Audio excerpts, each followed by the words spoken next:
अस्सलाम वालेकुम, this is Moeed Pirzada in Washington.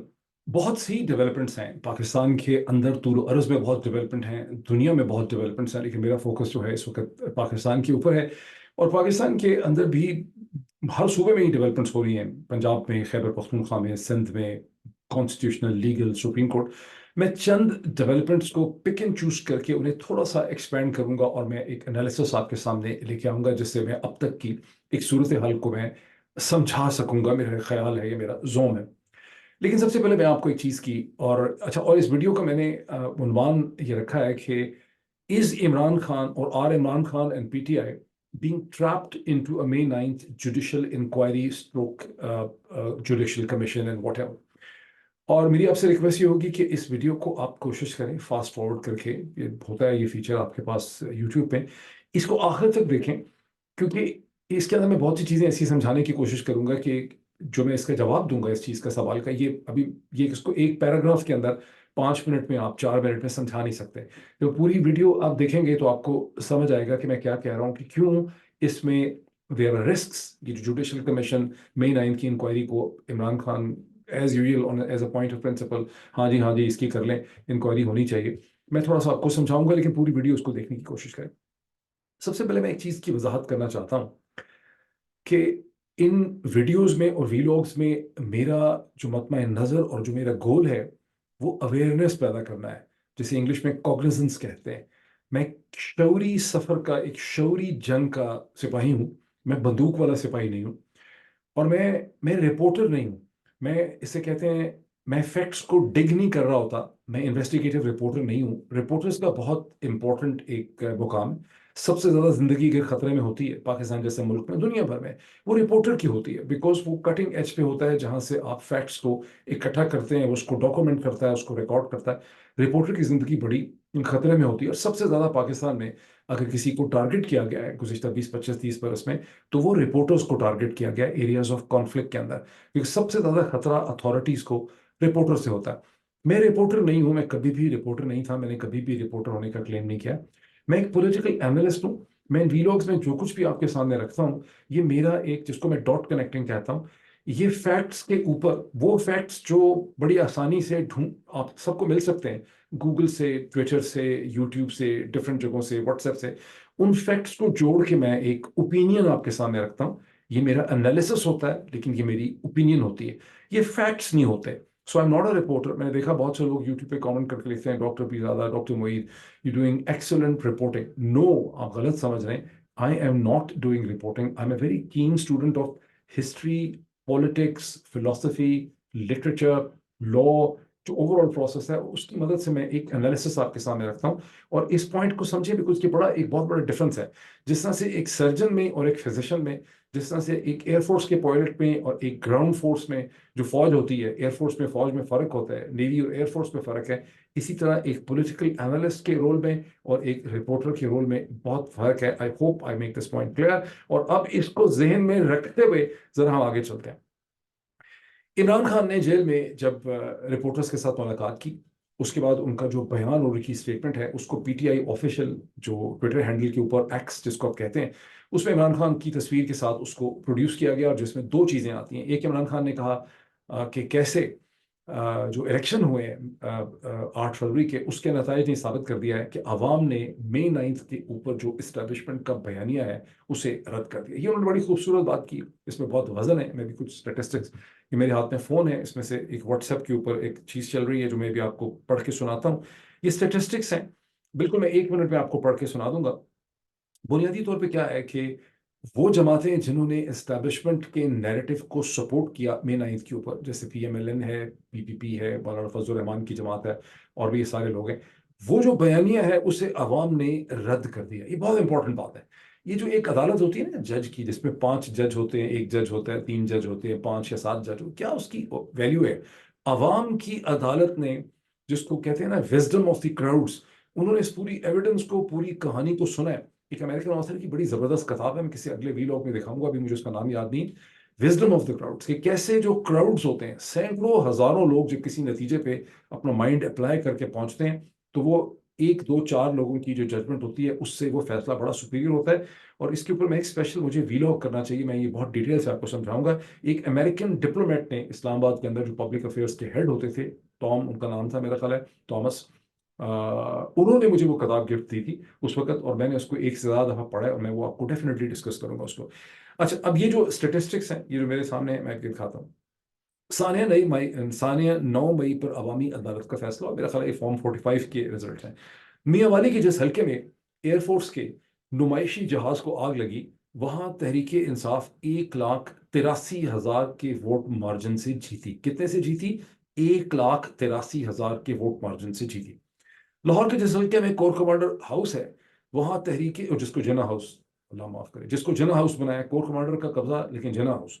Lahore के जिस हल्के में कोर कमांडर हाउस है, वहां तहरीके इंसाफ 40,000 के मार्जिन से जीती। कितने से जीती? 40,000 के मार्जिन। 40,000 के मार्जिन से जीती। वोट नहीं है 40,000, वोट पता नहीं लाख है 1.5 लाख है, 40,000 के मार्जिन से जीती। इसका मतलब है कि अगर आप पूरे वोट को करने से 1 लाख था वोट था, तो मेजॉरिटी ने रद्द कर दिया है उस बयानिए को जिसको कि पीटा गया, और जिसे एक दिन पहले कोर कमांडर्स कमेटी में 263rd इजलास में दोबारा उस घिसे पटे पिटे हुए बयानिए को दोबारा उसको स्ट्रेंथ करने की बात, और नहीं कर सकेंगे आप। यही इनकी बेवकूफ़ी है। फिर आगे देखें, पेशावर के जिस हल्के में रेडियो पाकिस्तान है, वहां से तहरीक इंसाफ 60,000 के मार्जिन से जीती। फैसलाबाद के जिस हल्के में ISI के दफ्तर के बाहर जलाओ घेराव हुआ, वहां से तहरीक इंसाफ 61,000, 61,000, 61,000 के मार्जिन से जीती। सरगोदा के जिस हल्के में एयरफोर्स के शोहदा की यादगार पे पथराव हुआ, वहां से तहरीक इंसाफ 27,000 के मार्जिन से जीती। बिकॉज लोगों को पता है कि शोहदा के साथ कौन खड़ा है। शोहदा के साथ हम खड़े हैं, शोहदा के साथ ये नहीं खड़े जो उनकी उनकी लेगेसी को एक्सप्लॉइट करना चाह रहे हैं अपने प्लॉटों के चक्कर में। बन्नू जहां के कैंट में घेराव हुआ, वहां तहरीक इंसाफ 50,000 के मार्जिन से जीती। मर्दान के जिस हल्के में कैप्टन शेर खान के मुजस्मे की तोड़ फोड़ हुई, नहीं होनी चाहिए थी, अनफॉर्चुनेट है, वहां से तहरीक इंसाफ 50,000 के मार्जिन से जीती। सवाबी जहां से कैप्टन शेर खान का ताल्लुक था, वहां से तहरीक इंसाफ 70,000 के मार्जिन से जीती। एबटाबाद जहां काकूल एकेडमी है और बलोच सेंटर के बाहर मुजस्मे की तोड़फोड़ हुई, वहां से तहरीक इंसाफ 53,000 वोटों से जीती। ये मैं इसको नीचे रख देता हूँ। ये वर्डिक्ट है पब्लिक का। पब्लिक का वर्डिक्ट का मतलब है कि पब्लिक ने वो तमाम एविडेंस और फैक्ट्स देखे, पब्लिक ने अपनी डॉट कनेक्टिंग की। पब्लिक के सामने पिछले 30, 40, 50 साल की तारीख भी थी। पब्लिक को जो बयानिया बार बार सरकार के जराए अबलाग से दिया गया और डराया गया, सब कुछ दिया गया, पब्लिक ने उसके ऊपर अपना माइंड अप्लाई किया, और माइंड अप्लाई करके इस इलेक्शन में पब्लिक ने उसका रिजल्ट दिया। ये चीज़ जो है वो इमरान खान कह रहे हैं, और ये बात उनकी बिल्कुल सही। अब जो दूसरी चीज़ इमरान खान ने कही है, जिसको मैं कहता हूँ कि Imran Khan and PTI being trapped, वो बड़ी ट्रिकी है। जब इमरान खान कहते हैं कि मैं कोर कमांडर्स की तारीफ करता हूं कि आप एक जुडिशियल इंक्वायरी कर लें मई 9 में, लेकिन आप CCTV फुटेज जो है वो ले आए। इन प्रिंसिपल इमरान खान बिल्कुल ठीक कह रहे हैं। इन प्रिंसिपल अगर तहरीक इंसाफ पे से लोग ही कहते हैं, बिल्कुल ठीक कह रहे हैं। लेकिन यहाँ पर एक ट्रिक है, यहाँ पर एक ट्रैप मुझे नजर आता है। जब मैं देखता हूँ कि असद कैसर साहब, और मुझे बड़ा शक हो चुका है, फैक्ट तो मेरे पास नहीं है, मेरे पास कोई डॉक्यूमेंट तो नहीं है, और लेकिन असद कैसर साहब ने जिस तरह से एक्सक्यूज किया था अप्रैल 2022 में नेशनल असेंबली के यहाँ असद के इजलास में, बोल्ड स्टैंड लेने से पीछे हट गए थे, और जिस तरह से वहाँ पे कासिम सूरी को प्रिजाइड करना पड़ा था, और उसके बाद ये जो गिरफ्तारियां हुई, इधर से सब कुछ हुआ, ये भी अभी मैं आपको इसके बारे में बताऊंगा कि ये गिरफ्तारियां मुख्तलिफ लोगों की जो की जाती हैं इसकी अहमियत क्या होती है। लेकिन मुझे शक है कि असद कैसर साहब दोनों तरफ खेल रहे हैं, और वो कहीं से पैगाम लेकर आते हैं और वो चीज़ों को ऑर्केस्ट्रेट करते हैं, और उसके पीछे एक एक्सटर्नल हिकमत अमली होती है इदारे के लोगों की। असद कैसर साहब का कहना कि जुडिशल इंक्वायरी हो, उसके 24, 25, 48 घंटे के बाद या 72 घंटों के बाद बिलावल जरदारी का कहना कि हाँ जी जुडिशल इंक्वायरी हो, फिर एहसन इकबाल का कहना कि इंक्वायरी हो, उसके बाद शहबाज शरीफ का दोबारा कहना, और उसके बाद कोर कमांडर्स की इस मीटिंग में कहना। तो मुझे लगता है कि यहाँ पे एक प्लानिंग की जा रही है। अब क्यों जो प्रिंसिपल में, in principle theoretically correct position है इमरान खान की तहरीक इंसाफ की, क्यों इसके अंदर खतरात हैं, और इन खतरात को हैंडल करने का क्या तरीका हो सकता है? उसकी वजह यह है कि पाकिस्तान का जो जुडिशियल, बार बार कहते हैं, ये जो इमरान खान का जो ये रोमांस है जुडिशरी के साथ, कि पता नहीं कब से चला आ रहा है, मेरा ख्याल है 2011-12 से, खास करके 2013 के इंतखाबात के बाद से उनका एक अनएंडिंग रोमांस चला आ रहा है जुडिशरी के साथ। हकीकत क्या है? हकीकत यह है कि अगर सुप्रीम कोर्ट में कोई कस बल था भी, अगर सुप्रीम कोर्ट के अंदर कोई बची कुची डेंटिंग पेंटिंग के बाद कोई स्पाइनल कॉर्ड थी भी, तो उमर अता बंदयाल की रिटायरमेंट के बाद सुप्रीम कोर्ट की वो खत्म हो चुकी है। आज ये सुप्रीम कोर्ट एक रिडंडेंट इंस्टीट्यूशन है। काजी फायज ईसा साहब ने, चूंकि वही बेंच बनाते हैं, या तो वो बेंच ना बना रहे हो, काजी फायज ईसा साहब जो हैं उन्होंने सुप्रीम कोर्ट की हत्या कर दी है। सुप्रीम कोर्ट का कुछ नहीं बचा। ये एक डिसफंक्शनल इंस्टीट्यूशन है, जहां जो भी जुडिशियल आप चीज क्रिएट करेंगे जिसमें काजी फायज ईसा साहब का इनपुट होगा, उसको आगे जाके आप कैसे हैंडल करेंगे। ये तो कोर्ट है जो कहती है कि बल्ला भी उन्होंने छीन लिया। मतलब यानी जो बल्ले का डिसीजन था, मतलब बाकी भी खैर डिसीजन इनके कयामत ही के थे, लेकिन बल्ले का डिसीजन तो कयामत रेस टू इन्फिनिटी था ना, जिस तरह से सुप्रीम कोर्ट ने डिसीजन किया। इस सुप्रीम कोर्ट से इसके बनाए हुए जुडिशियल कमीशन के सामने कौन देखेगा सीसीटीवी फुटेज, कहां से वो आएगी। मुझे इसके ऊपर बहुत ज्यादा शक है, और मेरा ख्याल है कि ये एक स्लिपरी पाथ है। अब इसको, so what is my alternative. अगर मैं कह रहा हूं कि ये चीज में खतरा है, अब जाहिर है उन्होंने कह दिया है, तो इसमें फिर अल्टरनेटिव क्या है। देखिए अल्टरनेटिव है, जितना ज्यादा आप मेहनत करेंगे, पीटीआई के वर्कर्स ये मेहनत करें, पाकिस्तान की इंटेलेक्चुअल्स ये मेहनत करें, मज़ार ब्लॉक में जो बचे कुछ लोग रह गए हैं वो ये मेहनत करें, डायस्पोराज ये मेहनत करें, वीलॉगर्स ये मेहनत करें। गोल क्या है? गोल है कि आपने पाकिस्तान के लोगों की अंडरस्टैंडिंग को, उनकी अवेयरनेस को, उनकी कॉन्शियसनेस को, उनकी समझदारी को, उनकी जो एबिलिटी है अपने तौर पे डॉट कनेक्टिंग करने की, उसके बार को आपने बुलंद करना है। 8 फरवरी का वोट क्या शो करता है? 8 फरवरी का वोट ये शो करता है कि आपने इद्दत का भी मुकदमा सुनाया, आपने करप्शन के भी मुकदमे सुनाए, आपने इमरान खान के ऊपर कहा कि घड़ी चोर भी है, लेकिन लोगों ने अपना एक वर्डिक्ट दिया। वो सारी चीजें देखने के बाद लोगों ने कहा कि नहीं, हमें पता है कि हकीकत क्या है। जब लोगों की एबिलिटी और उनका शऊर का लेवल बुलंद हो जाएगा, वो हकीकतों को समझने लग जाएंगे, तो ये जो पूरी की पूरी कहानी है ना, ये फिर जुडिशियल कमीशन भी कोई फंक्शन कर सकता होगा। जिस जुडिशियल कमीशन को आगे पीछे पता होगा, left right up and down, कि मेरे आगे पीछे क्या माहौल है, आगे पीछे लोग क्या देखते हैं, लोगों का वर्डिक्ट क्या है, तो जुडिशियल कमीशन को भी उसमें एक, उसकी भी एक सेंस, फिर उसको भी फैसला हो सकता है कि चांसेस हैं कि थोड़े ठीक ही हो जाए।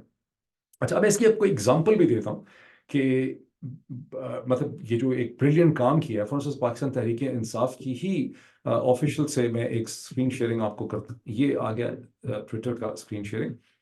देखिए ये एक थ्रेड है जो पाकिस्तान तहरीक इंसाफ ऑफिशियल पे मुझे नजर आया, और ये अखबारों में भी कोट हुआ है, और ये अखबारों ने अच्छा काम किया कि इसको कोट किया। This is how news papers contribute. ये थ्रेड है जो आपको बताता है कि एक्चुअल फॉर्म 45 क्या थे, और जो 26 दिन के बाद, 2 दिन पहले, 1 दिन पहले इलेक्शन कमीशन ऑफ पाकिस्तान ने अपने नए फॉर्म 45 बना के अपलोड किए, उनका फर्क यहाँ पर इसने दिया है, सबका दिया हुआ है। ये देखिए ये सीमाबिया ताहिर रावलपिंडी NA 5757, ये ऑथेंटिक फॉर्म 45 है जो 8 फरवरी को इशू हुआ था, जहां इस पोलिंग स्टेशन से पीटीआई ने वोट लिए हैं 265 और पीएमएलएन लिए हैं 80। अब उन्होंने जो बनाया है फॉर्ट 45, उसमें उन्होंने क्या किया है, उन्होंने पीएमएलएन को उठा के 265 दे दिए हैं, और और पीटीआई को दे दिए 80। ठीक है, ये देखिए इंजीनियरिंग। तो ये देखिए पूरा, मतलब this is how they have engineer. जाहिर है उनको मैथ्स भी ज्यादा नहीं करना था, क्योंकि आपको पता ना, जो भी आप लोग स्कूल से पढ़ के आए हैं, कि ज्यादा लंबी मैनिपुलेशन मैथ्स के अंदर करनी जो है वो डिफिकल्ट हो जाती है, इसलिए उन्होंने इतने मज़क्का के इसके फिगर किए। अदरवाइज उनको हर जगह कैलकुलेशन करनी पड़ती, उनको देर लग रही थी। वैसे भी उन बेचारों को 26 दिन लग गए हैं, जो काम 2-4 दिनों में उन्होंने करना था उसमें उनको 26 दिन लगे। असल फॉर्म 45 तो रात को इशू हो चुका हुआ था। ये तो आपको महज 2 हफ्ते दिए जाते हैं ना, फॉर्मेलिटी होती है पूरी करने के लिए। तो बहरहाल उनको 26 दिन लगे ये पूरी कार्रवाई करने के बाद। अब ये देखें ऑथेंटिक फॉर्म 45 क्या कहता है। कैसरा इलाही गुजरात नेशनल असेंबली 64 64। पीएमएलक्यू के वोट कितने हैं? चौधरी शुजात साहब की पार्टी की 31, कितने हैं? 31। पीटीआई की सपोर्टर के कितने हैं? 5 और 7। ट्विस्ट क्या किया है, पीएमएलक्यू को दे दिए पूरे, इसमें से 500 निकाले। सिंपल मैथ्स किया ना उन्होंने, और सिंपल मैथ्स की बड़ी मजबूरी थी उनकी, बिकॉज उनको ये काम खत्म करना था। और आप ये देखें कि 90,000 से ज्यादा पोलिंग स्टेशन थे। वो अब उनका जो मजाक उड़ाया जा रहा है कि सिंपल मैथ, वो सिंपल मैथ के अलावा कुछ कर नहीं सकते थे इतने टाइम में, क्योंकि कागज भरने थे, ठप्पे लगाने थे, लोगों के साइन भी उनको जाके लेने थे। तो यहाँ से 507 से उन्होंने 500 निकाले हैं, और वो इधर डाल के उन्होंने 531 कर दिए, और ये इसमें से निकालने के बाद 7 रह गए। इस तरह से ये नीचे आप देखते चले जाए साहब, ये एक बहुत अच्छा प्रोफेशनल काम किया है। मेरी ख्वाहिश ये है, और मेरी दुआ ये है, कि तहरीक इंसाफ करे, मीडिया के लोग करें, सिटीजन्स करें, कोई एनजीओ करे, कोई इंस्टीट्यूट करे, ये वो प्रोफेशनल क्वालिटी वर्क है, और उसमें अंग्रेजी का इस्तेमाल ज़रूर करें, जिसके ज़रिए आपने एक रियलिटी को शेप करना है। ये रियलिटी आपको स्टेट डिपार्टमेंट के लिए नहीं शेप कर रहे, यूरोपियन यूनियन के लिए नहीं शेप कर रहे, ये रियलिटी आप दुनिया भर की अवामुन नास के लिए शेयर कर रहे हैं।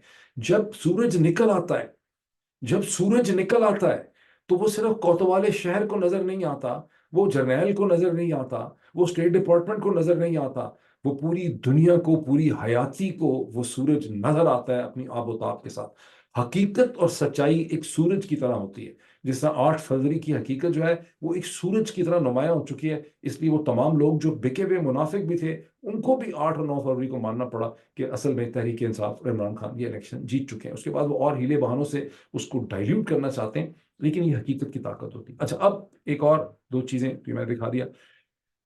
इमरान खान ने मरवत, ये बैरिस्टर शेर अफसल मरवत ने खुद अपने ट्वीट में कहा है कि मुझे बड़ा ऑनर है कि मुझे पब्लिक अकाउंट्स कमेटी की जो अपोजिशन की साइड से चेयरपर्सन वगैरह इमरान खान ने मुझे नॉमिनेट किया है। मैं अपने आप को समझता हूँ कि ये बहुत बड़ा एजाज है मेरे लिए, तो वेरी गुड, क्लैपिंग क्लैपिंग। अच्छा, अब ये इमरान खान ने बहुत ही एक इंटेलिजेंट स्मार्ट उन्होंने डिसीजन किया है कि उन्होंने मरवत साहब को एक अच्छी वाज़ेह पोजीशन दी है, उन पर ट्रस्ट का उन्होंने भी एतमाद भी कर दिया है। और ऑन द अदर हैंड आपको पता है कि बहुत सी ऐसी डिमांड थी कि बैरिस्टर शेर अफसल मरवत जो हैं उनको लीडर ऑफ द ऑपोजिशन बनाया जाए। Leader of the opposition Imran Khan ने उमर अयूब को बनाया है, जिसका कि बैरिस्टर गौहर अली खान जो है वो ऐलान कर चुके हैं, आपको ट्विटर पे पता चल जाता है, ठीक है। अब ये देखिए इमरान खान नहीं, अच्छा, जब एक शख्स जेल में होता है, जैसे कि इमरान खान अडयाला की जेल में, इसको इमेजिन करें, आपने शायद इसको ठीक तरह से देखा नहीं है। आप और मैं जब आज़ाद दुनिया में, खास करके हम जो पाकिस्तान से बाहर हैं, हम ट्विटर भी देख रहे हैं, फेसबुक भी देख रहे हैं, दुनिया के अखबार भी देख रहे हैं, पाकिस्तान के अंदर की सोर्स ऑफ इंफॉर्मेशन भी देख रहे हैं, वीलॉग्स भी देख रहे हैं। हमारे पास मल्टीपल सोर्सेस से, जिसको आप कई दफ़ा 360 डिग्री का व्यू हमारे पास आ रहा है। और हम में से जो लोग मेरी तरह के हैं, जो मीडिया पर्सन्स हैं और जो अमेरिका से बैठ के दुनिया को देख रहे हैं, तो मैं सिर्फ पाकिस्तान को नहीं देख रहा, मैं हिंदुस्तान को भी देख रहा हूँ, मैं बांग्लादेश को भी देख रहा हूँ, मैं सोमालिया को भी देख रहा हूँ, मैं सऊदी अरब को भी देख रहा हूँ। मेरे सामने पूरी दुनिया के मसाइल हैं, जिसकी वजह से मुझे एक टोटल 360 व्यू मिल रहा है दुनिया की हकीकत का। इमरान खान के पास ये व्यू इस वक्त नहीं है। इमरान खान के मीन्स ऑफ इंफॉर्मेशन कम्युनिकेशन बंद किए गए हैं विद स्ट्रैटेजी। उसके बावजूद इमरान खान जो अक्सर डिसीजंस कर रहे हैं वो बहुत ही निपे तुले हैं। इसका मतलब है कि उनके पास मीन्स ऑफ इंफॉर्मेशन है, उन तक इंफॉर्मेशन पहुंचती, तो उनको भी पता है कि किस तरह से पीटीआई का और मीडिया का एक बहुत बड़ा हिस्सा जो है वो आहिस्ता आहिस्ता उसे शेर असल मरवत की बहुत सी एक्टिविटीज के ऊपर शक है। यानी इमरान खान तक ये बात पहुंच रही है, इमरान खान को समझ आ रही है इस चीज की। उन्होंने, अच्छा, पॉलिटिक्स में आपने हर किस्म के डिसीजन करने होते हैं। उन्होंने शेर असल मरवत को रिवॉर्ड भी कर दिया है, लेकिन उन्होंने वो चीज़ भी नहीं कही जो इस्टेब्लिशमेंट चाह रही थी। इस्टेब्लिशमेंट चाह रही थी कि शेर असल मरवत जो है उनको लीडर ऑफ द ऑपोजिशन बना दिया जाए, और ये उन्होंने कई लोगों से कहलवाया भी। ये पॉइंट आप अंडरस्टैंड करते हैं, इसमें बड़ी अंडरस्टैंडिंग है जो चीज़ मैंने आपके सामने कह दी। इसका लर्निंग लेसन क्या है वंस अगेन? देखिए, इसका लर्निंग लेसन वंस अगेन ये है कि जब आप अवेयरनेस की बार रेस करते हैं, फैक्ट्स मैटर नहीं करते कि फलां जर्नैल साहब ने ये कह दिया, फलां एंकर ने ये कह दिया है, फलां मिनिस्टर। जब आप अवेयरनेस की बार और कॉन्शियसनेस के लेवल को रेज कर देते हैं, तो फिर उस माशरे के अंदर दुरुस्त फैसले होने लग जाते हैं। अमेरिका इसकी क्लासिक एग्जाम्पल है। इंफॉर्मेशन ही इंफॉर्मेशन है, इंफॉर्मेशन ही इंफॉर्मेशन है, ओपिनियन पे ओपिनियन है, एनालिसिस पे एनालिसिस आपके पास अवेलेबल है, जिसकी वजह से सिस्टम जब भी घूमता फिरता गलतियां करता आता है, हर कुछ सालों के बाद ये सिस्टम अपने आप को करेक्ट करता है और अपने आप को री इन्वेंट करता है। ये दुनिया का सबसे ताकतवर ये सिस्टम है, और गुज़िश्ता 200 बरस से ऑलमोस्ट है, 100 बरस से ज़्यादा इसको हो चुके हैं, लेकिन इसकी 19th सेंचुरी के एंड में अमेरिका दुनिया की सबसे ताकतवर जो इकाई जो है वो बन चुका हुआ था, वो विजिबल नहीं हुई, वो विजिबल होने लगी फर्स्ट वर्ल्ड वॉर के बाद। तो ये सिस्टम अपने आप को री इन्वेंट करता है, और उसमें फ्री इंफॉर्मेशन, इंफॉर्मेशन का फ्लो, हर तरफ से इंफॉर्मेशन जो है आपके पास अवेलेबल। अच्छा, अब आ जाए, अब आप इसको देखिए फॉर इंस्टेंस के, और यही जो अवेयरनेस और इन्फॉर्मेशन है, ये जो ताकतवर को कमांडर्स हैं, जो जनरल साहिबान हैं, जो आर्मी चीफ हैं, जो आईएसआई है, जो एजेंसियां हैं, हसास इदारे, इंटेलिजेंस, ये यहीं रहेंगे। अपने हथियार भी इनके पास होंगे, अपने दफ्तर भी इनके पास होंगे, लेकिन जब सूरज निकल आएगा तो इनकी तमाम तर अहमियत में बहुत ज़्यादा कमी आ जाएगी। ये बड़ी पॉजिटिव बात होगी। ये कोई जंग लड़ने की ज़रूरत नहीं है, यहाँ कोई इंसर्जेंसी करने की ज़रूरत नहीं है, यहाँ कोई बम फाड़ने की ज़रूरत नहीं है। यहाँ सिर्फ अवेयरनेस के, आगाही के एक सफ़र को आगे ले जाने की ज़रूरत है। जैसे जैसे अवेयरनेस बढ़ेगी, वही जर्नैल साहब होंगे, वही यूनिफॉर्म होगा, वही हथियार होंगे, वही F-16 होंगे, ताकत में कमी होती चली जाएगी।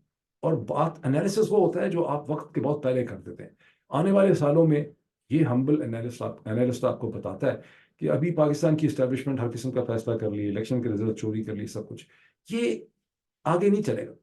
अब आगे वाले वक्त में ना आर्मी चीफ इतना ताकतवर होगा, ना डीजीआई के पास इस किस्म की पावर्स होंगी, ना एस्टेब्लिशमेंट की कोई इतनी ताकत होगी। बतदरीज इन तमाम चीज़ों में कमी आ जाएगी। कैसे आएगी? वो स्टेप्स आपके सामने सामने होंगे। वो हो सकता है डिफरेंट लोग वो चीज़ें कर रहे होंगे। कभी मरियम नवाज कुछ कर रही होगी, कभी शहबाज शरीफ कुछ कर रहा होगा, कभी अमेरिका कुछ कर रहा होगा, कभी हिंदुस्तान कुछ कर रहा होगा, कभी बिजनेस कम्युनिटी कुछ कर रही होगी। लेकिन आने वाले वक्तों में इस्टेब्लिशमेंट, क्योंकि इस्टेब्लिशमेंट अपनी ताकत के हाईएस्ट पॉसिबल पॉइंट से गुजर चुकी है, उन्होंने अपना हाईएस्ट पॉसिबल पॉइंट अचीव कर लिया है। इसके आगे अब सिर्फ डिक्लाइन है। अपने डिक्लाइन को रोकने की ये स्ट्रगल कर रहे हैं। मैंने आज देखा कि किसी ने ट्विटर के ऊपर तारिक फतह की, जो जिनकी रहलत हो गई है, डेथ हो गई है जिनकी, तारिक फतह की, मरहूम तारिक फतह जो हैं, जो पाकिस्तान की सिस्टम की और फौज के बहुत बड़े क्रिटिक थे, उनकी उन्होंने वीडियो पोस्ट की और उसमें उन्होंने लिखा कि यार हम इस तारिक फतह से नफरत किया करते थे, हम इसके खिलाफ थे, लेकिन आज इसकी वीडियो देखिए तो लगता है ये तो बातें ठीक ही करता था। मैंने फिर वो वीडियो देखी and I also came to this conclusion. Tarek Fatah को गाली निकालने, गाली तो मैंने कोई नहीं उसको निकाली खास, लेकिन तारिक फतह से नफरत करने वालों में और ये समझने वालों में कि तारिक फतह हिंदुस्तान का एजेंट है, अमेरिका का एजेंट है, कैनेडियन एस्टैब्लिशमेंट का एजेंट है, उनमें मैं भी शामिल था।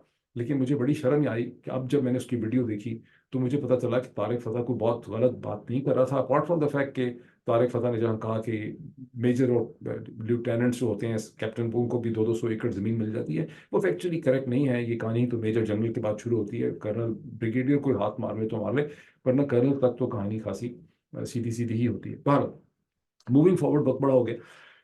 देखिए, इस वक्त इस्टेब्लिशमेंट की गेम है बड़ी इंपॉर्टेंट। शाहबाज गिल साहब ने इसका बहुत अच्छा एनालिसिस ऑफर कर दिया, उसके बाद कुछ कहने सुनने की गुंजाइश नहीं है। मैं सब चंद अल्फाज उसमें ऐड करना चाहता हूँ। जब उन्होंने मखदूम जावेद हाशमी की वीडियो दिखाई, जिसमें मखदूम जावेद हाशमी ने अपनी वीडियो में ये क्लेम किया कि कैसे डीजीआई ने उनको ऑफर की कि भाई आपको इलेक्शन जिता देते हैं, आपने जो भी हमारे खिलाफ बोलना है वो आप बोलते रहे। बहुत इंपॉर्टेंट बात, हमारे खिलाफ जो बोलना है, नारे इशारे, प्रिंसिपल बातें, लेकिन जिस स्टेज पे हमें आपकी जरूरत होगी फिर आपने हमारी मदद करनी होगी। बहुत इंपॉर्टेंट पॉइंट है from a establishment strategy point. अब देखें, अब शहबाज गिल ने इसको बहुत अच्छा एक्सप्लेन कर दिया कि फेक वॉइसेस जो हैं यहाँ पे क्रिएट की जा रही है। मैं आपको इसमें सिर्फ ये ऐड करना चाहता हूँ कि ये जो प्रोसेस है फेक वॉइसेस क्रिएट करने का और फेक वॉइसेस को एम्पावर करके लोगों के सामने उनको लेजिटिमेट लीडरशिप के तौर पे लाने का, ये ये पूरी पॉलिटिक्स पे भी काम हो रहा है। ज़ाहिर है, तहरीक इंसाफ के अंदर 2 दर्जन से ज़्यादा लोग जो हैं, ये कई दर्जन लोग उन्होंने एंगेज किए हुए हैं, डिफरेंट लेवल्स पे एंगेज किए हैं। कोई 100% उनके कंट्रोल में है, कोई 80% उनके कंट्रोल में है, कोई 60% उनके कंट्रोल में है, कोई 50% उनके कंट्रोल में है, कोई 30% उनके कंट्रोल में है। और उनकी मजबूरी है। अगर आपने तालाब में रहना है जहां मगरमच्छ होंगे, समुंदर में रहना है, किसी लेक के अंदर रहना है, तो जाहिर है आपको मगरमच्छ से हर वक्त आप लड़ नहीं सकते। तो उनको अगर रहना है, अपने घर बार, अपने बिजनेस को चलाना है, अपने बीवी बच्चों को महफूज बनाना है, आप उनको बहुत ब्लेम ना करें, उनको गालियां ना निकालें। ये उनकी मजबूरी है। आपने क्या करना है? आपने वंस अगेन अवेयरनेस पैदा करनी है। जब आपको अवेयरनेस होगी कि यार ये फला फला आदमी जो है वो एस्टेब्लिशमेंट की खेल खेल रहा है और एस्टेब्लिशमेंट की खेल है क्या, तो उनकी खेल खेलने की एबिलिटी आप कम कर देंगे। फिर अगर कोई होगा भी मोल, मिस्टर XYZ जो होगा, वो एस्टेब्लिशमेंट उसको, ना एस्टेब्लिशमेंट उससे बहुत से काम करवाना चाहेगी। जब लोगों को शक होगा पहले कि यार ये एस्टेब्लिशमेंट की विकेट के ऊपर खेल रहा है, तो ना वो करना चाहेगा, ना लोग उससे बहुत सी चीजें करवाना चाहेंगे। जैसे 8 फरवरी की रात और 9 फरवरी की रात में एस्टेब्लिशमेंट के सारे जितने मीडिया के जराए ब्लॉग जो एस्टेब्लिशमेंट के कंट्रोल में थे, बहुत से एंकर्स तो वहां से ज़ाहिर है अपना बर्गर वहीं से लेके खाते हैं। तो लेकिन इनको भी कहना पड़ा चुनतखाब, इनको भी कहना पड़ा कि यार तहरीक इंसाफ ने इलेक्शन जीत लिया। आपको पता है इनकी हकीकत क्या है? तो लेकिन उस स्टेज पे चूंकि सूरज निकल आया था, 1:15 का, 12 बजे का सूरज था, तो इनको मजबूरन कहना पड़ा कि यार इलेक्शन जो है वो लूटा गया और इसमें बहुत ज्यादा रैगिंग हुई है। तो आपने अवेयरनेस के जरिए इनको एक्सपोज जो है आपने कर लिया। अच्छा, अब यही चीज जो मीडिया में की जा रही है, मतलब मैं इसमें ज्यादा डिटेल्स में नहीं जाना चाहता, मैं वन सेकेंड चाहता हूं कि आप लोग अपनी डॉट कनेक्ट खुद करें। बहुत सी चीजें की जा रही हैं ताकि फेक वॉइसेस को, फॉल्स लीडरशिप वहां पर पैदा की जाए। एक तरीका फॉर इंस्टेंस ये है, जैसे मेरी तरह का जो यूट्यूब का चैनल है, इसकी सेलेक्टिव विजिबिलिटी रिड्यूस कर देते हैं। अच्छा, करना चाहें तो बंद कर सकते हैं, कोई बड़ी बात नहीं है उनके लिए, बिकॉज हर यूट्यूब की वीडियो का अपना एक डिस्टिंक्ट यूनिक URL होता है। आप उसको पाकिस्तान में बंद कर सकते हैं, लेकिन बंद नहीं करते, विजिबिलिटी रिड्यूस करते हैं। बिकॉज वे दिखाना चाहते हैं कि जो कंट्री और जो पॉइंट ऑफ व्यू उनको सपोर्ट करता है, उसको जब फ्री हैंड मिलता है, तो वो फिर वो कहते हैं कि ये पॉइंट ऑफ व्यू असल में, जैसे इलेक्शन में होता है, ये पॉइंट ऑफ व्यू पब्लिक सुनना चाह रही है, ये point of view Aahista Aahista बदतरीज जो है, इसको अब लोग नहीं सुनना चाहते, ये रिएक्शनरी पॉइंट ऑफ व्यू है, ये मिसलीडिंग पॉइंट ऑफ व्यू है। और यही वो चीज़ है जो आर्मी चीफ बार बार कहते हैं कि सोशल मीडिया बड़ा गलत, पैसे ले लिए, डॉलर मिल रहे हैं इनको, फैसल वाडा ने लिखा, ये वो कहानी। इसको आप अंडरस्टैंड करें कि इसका क्या मैकेनिज्म है।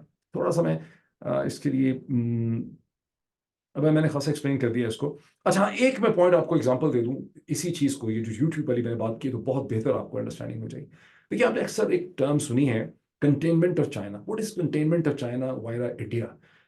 अमेरिका की ये ख्वाहिश नहीं है, ये पाकिस्तान के अंदर ना बड़ी सुपरफिशियल बचकाना किस्म की थिंकिंग बहुत ज़्यादा पाई जाती। अमेरिका और वेस्ट ये नहीं चाहते कि चीन और हिंदुस्तान में कोई मिलिट्री कॉन्फ्लिक्ट के क्लैश हो जाए, हरगिज नहीं। ना ये वो चाहते हैं कि चीन के साथ कोई बड़ी जंग हो, छोटी मोटी स्किरमिश कहीं हो जाए घंटे दो की, this is the different issue. चीन is the bread basket in a sense के मैन्युफैक्चरिंग इंजन है पूरी दुनिया का। अमेरिका में और मगरब में इस वक्त जो भी सस्ती चीजें बिक रही हैं, जिसकी वजह से ये इकोनॉमीज फंक्शन कर रही हैं और अपने हायर पर्पस, यानी ये अगर आर्टिफिशियल इंटेलिजेंस में काम कर रहे हैं तो नीचे इनके जितने भी जांघिए मोजे शर्ट बनियान सॉक जैकेट्स हर चीज जो है वो चीन से बन के आ रही है। सारा का सारा जो इंजन चीन, चीन के साथ लड़ना किसी ने नहीं है, चीन के साथ लड़ाई नहीं हो सकती। आप चीन की इंडस्ट्रियल कैपेसिटी को स्लो डाउन भी नहीं कर सकते, बंद करना तो दूर की बात है।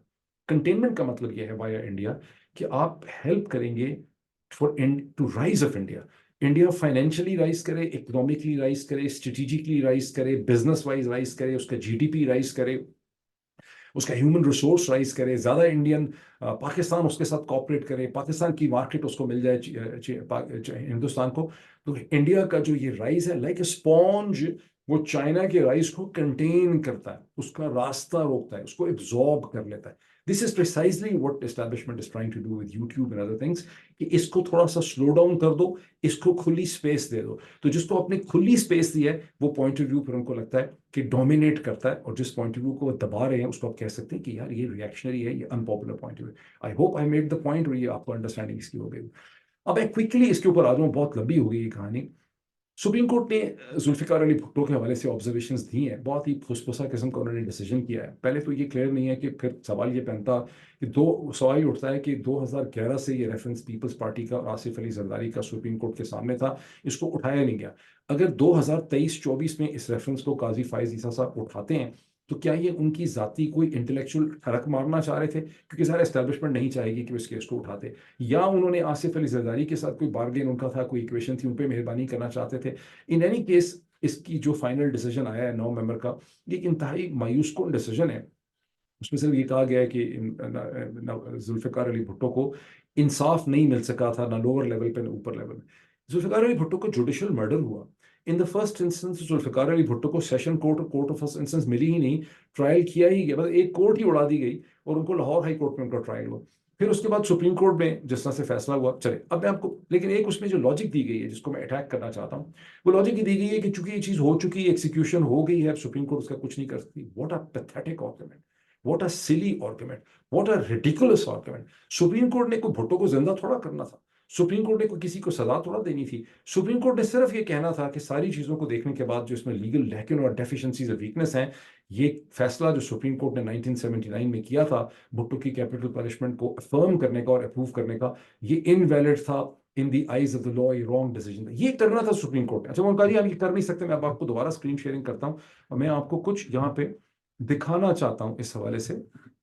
ये देखें, ये तो पहले वो पीटीआई वाला है, इसको मैं बंद कर देता हूँ। जब मैंने इसको बंद किया, ये Olmstead versus United States 1928 supreme court का डिसीजन है, जिसमें उस वक्त चीफ जस्टिस थे टैफ्ट, मेरा ख्याल है उनका क्या नाम था चीफ जस्टिस का। चीफ जस्टिस थे अमेरिका की सुप्रीम कोर्ट की विलियम टैफ्ट। ठीक है, ये विलियम टैफ्ट का 5-4 का डिसीजन है ओम्स्टेड वर्सेस यूनाइटेड स्टेट्स। ये मैं आपको स्क्रीन पे सिर्फ इसलिए दिखा रहा हूँ कि अगर मैं जुबानी बोलूंगा तो स्पेलिंग वगैरह से आप इसको ढूंढ नहीं सकेंगे। और इसके साथ ही मैं आपको दूसरा डिसीजन दिखाता हूं जो 1967 का डिसीजन है कैट्स वर्सेस यूनाइटेड स्टेट्स का। अब दोनों की सिग्निफिकेंस क्या है? ये जो ओम्स्टेड वर्सेस यूनाइटेड स्टेट्स का डिसीजन है, ओम्स्टेड एक पुलिस वाला था जो मॉबस्टर भी था, जो क्रिमिनल था, जिसने एक प्रोहिबिशन एरा के जमाने में शराब का बहुत बड़ा उसका बिजनेस था। और पुलिस ने और एफबीआई ने उसकी वायर टैपिंग की पब्लिक बूथ से। उस जमाने में ऐसी टेक्नोलॉजी आ चुकी थी कि आप किसी के घर ऑफिस में जाए बगैर भी, मैं यहाँ स्क्रीन शेयरिंग आपको दोनों मैंने दिखा दी है, जो मैंने कैप्चर कर लिए हैं। ये आ गया है कैट्स वर्सेस यूनाइटेड स्टेट्स, वो आ गया। अब मैं स्क्रीन शेयरिंग बंद कर, मकसद ये था कि ताकि जो इसमें रिसर्च करना चाहे, खुद से गूगल में जाके उसको पढ़ना चाहे, वो इसको आसानी से पढ़ सकता है निकाल के। देखें, जो ओम्स्टेड वर्सेस यूनाइटेड स्टेट्स के डिसीजन 1928 का है, उसमें उसकी वायर टैपिंग कर ली इस मॉबस्टर की, इस क्रिमिनल की, जो इनफैक्ट पुलिस ऑफिसर भी था। पुलिस ने कर ली और एफबीआई ने कर ली, और उन्होंने उसको एविडेंस के तौर पर प्रेजेंट किया अदालत के सामने। और ऑर्मस्टेड के वकीलों ने ये कहा कि ये उसकी प्रिवेसी की, ये इसका वारंट एग्जिस्ट नहीं करता था, ये जो सीजर सर्च इन्होंने किए हैं, ये जो इसकी सुनते रहे हैं बात, ये इन्होंने इसकी प्रिवेसी की वायोलेशन की है, और which is actually violation of the fourth amendment and the fifth amendment to the constitution of United States. 1928 में सुप्रीम कोर्ट को बड़ा गुस्सा था प्रोहिबिशन एरा का, कि ये क्रिमिनल था, सब कुछ था। उन्होंने कहा कि नहीं, ये प्रिवेसी की वायोलेशन नहीं हुई है, बिकॉज पुलिस उसके बेडरूम में और उसके ऑफिस के अंदर नहीं गई, उन्होंने सैकड़ों फीट अवे और 100 मीटर प्लस उन्होंने वहां पर तारें लगाई एक्सचेंज के अंदर। ये नई टेक्नोलॉजी उस वक्त अवेलेबल हुई थी 1967 में। ये चीज दोबारा, और उसके साथ 39 ईयर्स तक ये प्रेसिडेंट रहा अमेरिका में। 1967 में कैट्स वर्सेस यूनाइटेड स्टेट्स, मैंने आपको स्क्रीन में दिखाया है, यूएस सुप्रीम कोर्ट ने कहा कि ये फैसला जो 1928 का था ये गलत था। दर हकीकत अगर ऐसी टेक्नोलॉजी अवेलेबल हो गई थी कि आप घर में दाखिल हुए बगैर, ऑफिस में दाखिल हुए बगैर भी आप प्रिवेसी की वायोलेशन कर रहे थे, आप चाहे 100 मील दूर से किसी की वायर टैपिंग करते हैं, जब तक आपके पास कोर्ट का वारंट नहीं है आप ये नहीं कर सकते थे। अभी देखिए ना, पाकिस्तान में सैकड़ों जो वीडियोस लड़के लड़कियों की, आदमी औरतों की, पॉलिटिशियंस की, सेलिब्रिटीज की बनाई जाती हैं, आप देख लें कि पाकिस्तान की कोर्ट्स का इसके ऊपर क्या स्टैंड है। तो उन्होंने कहा कि आप ये नहीं कर सकते, और ये आपने आपने फोर्थ और फिफ्थ अमेंडमेंट की वायोलेशन की है। यह है Katz versus United States. Hats off to the United States supreme court. उसके बाहर खड़ा होकर भी मैं एक वीलॉग करूंगा। पाकिस्तान की जो सुप्रीम कोर्ट है ये टोटली नल एंड वॉइड हो चुकी है। जो इसकी काजी फायज ईसा साहब ने एक बहुत बड़ी मेहरबानी हम पे और आप सब पे ये की है कि उन्होंने इसकी इंटेलेक्चुअल बैंक्रप्सी, इसकी वीकनेस को उन्होंने एक्सपोज कर दिया। आपको पता चला कि ये एक फोरम था 1973 से, जब से ये बनी है supreme court as per the constitution. इस पे पता नहीं बिलियंस ऑफ डॉलर्स का खर्चा है। इसकी बिल्डिंग देख लें, इसकी गाड़ियां, इसकी लोगों की तनख्वाहें, इसका स्टाफ, इसके सारे खर्चे, खाना पीना, जो भी इसकी सारी चीजें हो रही। But this is actually a dead institution. अगर आप इसकी पूरी हिस्ट्री देखें, वैसे पाकिस्तान के वकील चूंकि हेगियोग्राफी में बहुत ज़्यादा बिलीव करते हैं, मुबालगा राई के अंदर, तो वो कहीं फलान लैंडमार्क डिसीजन, फलान लैंडमार्क डिसीजन है।